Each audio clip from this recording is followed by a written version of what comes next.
Luluto ako ng paksiw na isda. Yan, inuna ko na nilagay yung isda. Tapos nilagyan ko ng bawang, sibuyas, luya. Ngayon, ilagay ko na yung ampalaya. Lagyan ko ng gulay. Kunting gulay lang nilagay ko.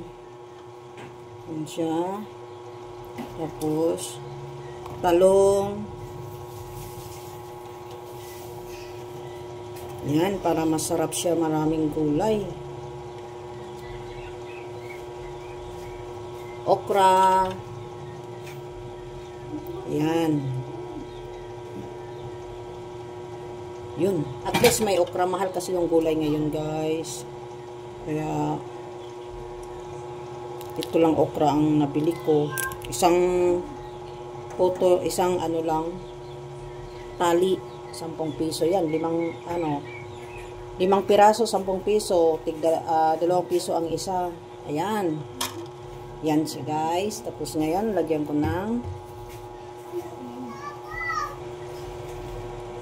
ng suka.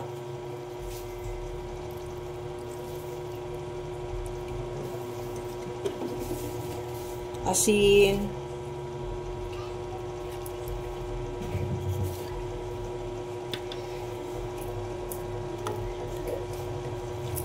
Yan. Tapos, pampalasa. Yun. Isasalang ko na ngayon siya, guys.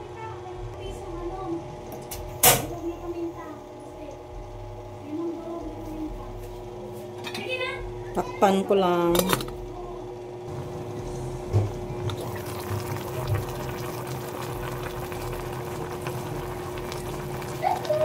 Unang kulo ko pa lang yan, guys. Takpan ko lang.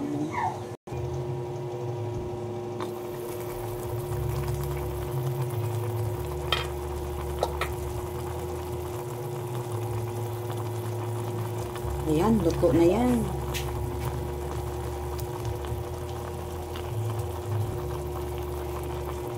Tikman ko lang.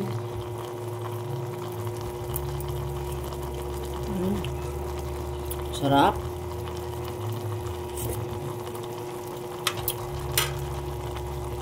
Dagdagan ko lang ng asin. Ilagay ko lang to ng green chili, 2.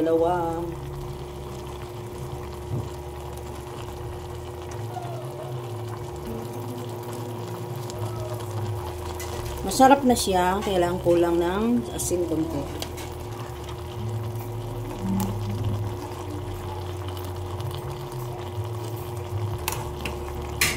Sarap ang gulay pag paksiw.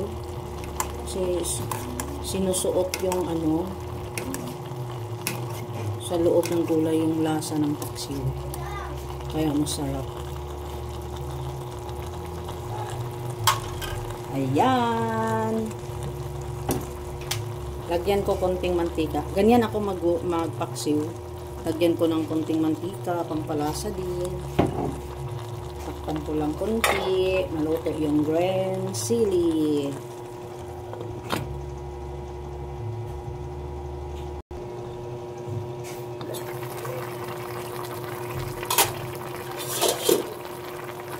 Tikman ko lang ulit. Nilagyan ko kanina ng konting asin. Kulang pa.